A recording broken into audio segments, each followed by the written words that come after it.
Hello friends, स्वागत है आप सभी का आपका अपना चैनल फिजिक्स माइंड 23 में। तो दोस्तों, आज की इस वीडियो में यानी आज के इस लेक्चर में हम लोग लेंस के बारे में पढ़ने वाले हैं। आपने तो लेंस का नाम जरूर ही सुना होगा क्लास 10th में, और आज उसके बारे में हम डिटेल से जानेंगे कि ये लेंस क्या होता है। तो आइए लेंस का हेडिंग डालते हैं और इसको समझते हैं कि आखिरकार ये लेंस है क्या। लेंस ये अपने आप में देखा जाए तो एक अंग्रेजी नाम है, ठीक है। ये अपने आप में देखा जाए तो क्या है, अंग्रेजी नाम है, बट इसे शायद हिंदी में ताल कहते हैं। मतलब ऐसे हमें पता है कि इसे ताल कहते हैं, लेंस। छोड़िए उसके हिंदी नाम से कोई हमको ज़्यादा लेन देन नहीं है, क्योंकि एग्जाम में भी हमारे लेंस ही वर्ड पूछते हैं। तो ये लेंस होता क्या है, इससे पहले का जो हमारा टॉपिक है, पहला चैप्टर की अगर बात करें तो दर्पण से संबंधित टॉपिक था। और इस चैप्टर में मतलब दूसरा जो हमारा चैप्टर है उसमें लेंस है। कहीं ना कहीं ये दोनों नाम एक दूसरे के साथ कुछ मैचिंग करते हैं नामों से लेकर, क्योंकि हमने जो दर्पण पढ़ा उसमें परावर्तन होते हैं, और जब हम ये लेंस पढ़ेंगे तो लेंस में अपवर्तन होते हैं। इसके आधार पर हमारा देखा गया तो क्लास में 10th में 2 चैप्टर बना दिए गए, प्रकाश का परावर्तन और प्रकाश का अपवर्तन। तो दर्पण से अगर हमसे कोई बात कहे कि दर्पण में क्या होता है और लेंस में क्या होता है, तो एक हम अंतर बता देंगे कि लेंस जो होता है ये अपवर्तन के सिद्धांत पे काम करता है, और जो दर्पण होता है, मिरर जो हम लोग उसको बोलते हैं। अभी मतलब लेंस के बारे में हम खबर देंगे, थोड़ा सा रिवीजन कर लें कि अगर दर्पण की बात हो और लेंस की बात हो तो ये क्या है, ये परावर्तन पर कार्य करता है और ये क्या करता है, अपवर्तन पर। तो अब ये कार्य तो हमने समझ गया कि अब ये है क्या, इसके बारे में समझें। एक बात और, ये दर्पण जो होता है ये कांच का बना है और लेंस भी हमारा जो है कांच का बना है। तो आइए अब लेंस पर बात करते हैं कि भाई ये लेंस है क्या। तो देखिए, लेंस को जब भी बनाना है तो पारदर्शी कांच हमें लेना पड़ेगा, मतलब जिसका एक भी भाग पेंट या कलई नहीं हो। मान लीजिए सपोज कि ये मेरे पास 2 मार्कर हैं, ये भी एक कांच के हैं और ये भी क्या है, कांच के हैं। दोनों को हम सटा देंगे, और सटाने के बाद मतलब कि अब तो मान रहे हैं कि हम सटा देंगे, इसे तो मशीन से कार्य किए जाएंगे लेंस बनाने के लिए, हम एग्जाम्पल के तौर पर समझ रहे हैं। इन दोनों को सटाने के बाद क्या करेंगे कि इसमें एक निश्चित शेप, एक निश्चित आकृति, जैसे ज्यामितीय आकृति हम लोग मैथ में बोलते हैं, कुछ भी कर सकते हैं, या तो वर्गाकार भी हो सकता है, गोला भी हो सकता है, या बेलन टाइप का भी हम एक शेप ले सकते हैं। ज़्यादातर गोलाकार या बेलनाकार का ही नाम आता है।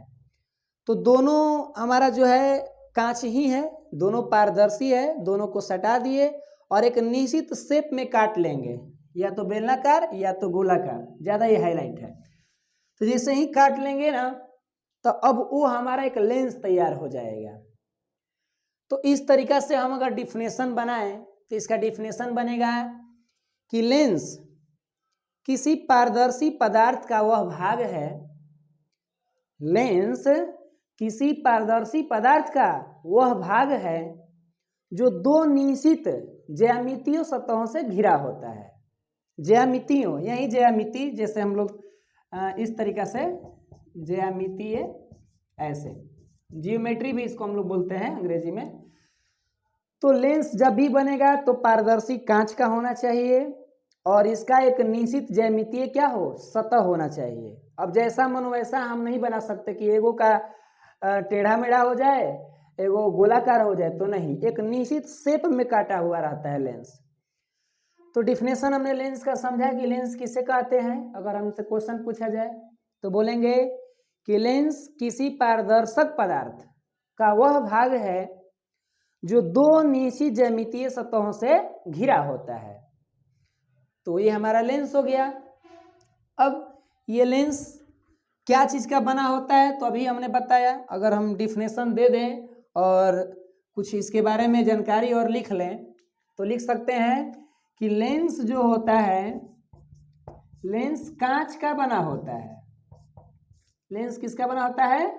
कांच का बना होता है। ये बात समझ लीजिए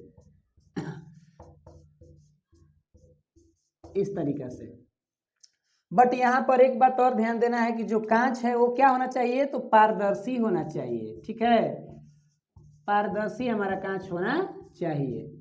नहीं तो पारदर्शी नहीं रहेगा तो फिर लेंस न बनकर वो कुछ अदर चीजें बन जाएगा। यही तो खासियत है कि लेंस हमेशा क्या होना चाहिए? पारदर्शी होना चाहिए, जिसमें प्रकाश पूरी तरह आर पार हो जाए। तो लेंस क्या चीज का बना होता है? कांच का बना होता है। ये किस तरह का कांच होता है? पारदर्शी होता है। अब देखिए, जो लेंस की बनावट होती है वो या तो गोलाकार होगी या बेलनाकार होगी। ये दोनों हाईलाइट हैं, मतलब काफी इनके नाम चर्चे में आते हैं। तो हमें यहाँ 10th में जो है गोलाकार लेंस के बारे में पढ़ेंगे। यूं कहे तो गोलीय लेंस, जैसे हमने दर्पण में पढ़ा होगा गोलीय दर्पण। क्या पढ़ा होगा हमने? गोलीय दर्पण। थोड़ा पीछे का रिवीजन कर लीजिए, पिछला भी चैप्टर का आप रिवीजन कर सकते हैं ताकि लेंस को समझने में अच्छा लगे। खासकर दर्पण टॉपिक को पढ़ लीजिए बढ़िया से, क्योंकि उसका नाम और इसके नामों में कुछ थोड़ा सा मैचिंग करेगा। जब इसका भाग पढ़ेंगे तो आएगा नाम, इसीलिए पहला वाला क्लियर करिएगा ना तो यहाँ एकदम स्पष्ट समझ में आएगा। तो लेंस कांच का बना होता है और लेंस की जो बनावट होती है या तो गोलीय हो जाएगी या नहीं तो क्या हो जाएगी? बेलनाकार हो जाएगी। देखिए, लेंस की बनावट कितने तरह से मुख्य रूप से हो सकती है? या तो गोलीय होंगी या तो बेलनाकार होंगी। तो हम यहाँ पढ़ने वाले हैं क्या? गोलीय। तो मेरा नाम हो जाएगा गोलीय लेंस। बोलिए गोलीय जैसा नहीं लग रहा है? बोलिए गोलीय ऐसा लग रहा है ना? तो गोलीय लेंस हम यहाँ पढ़ने वाले हैं।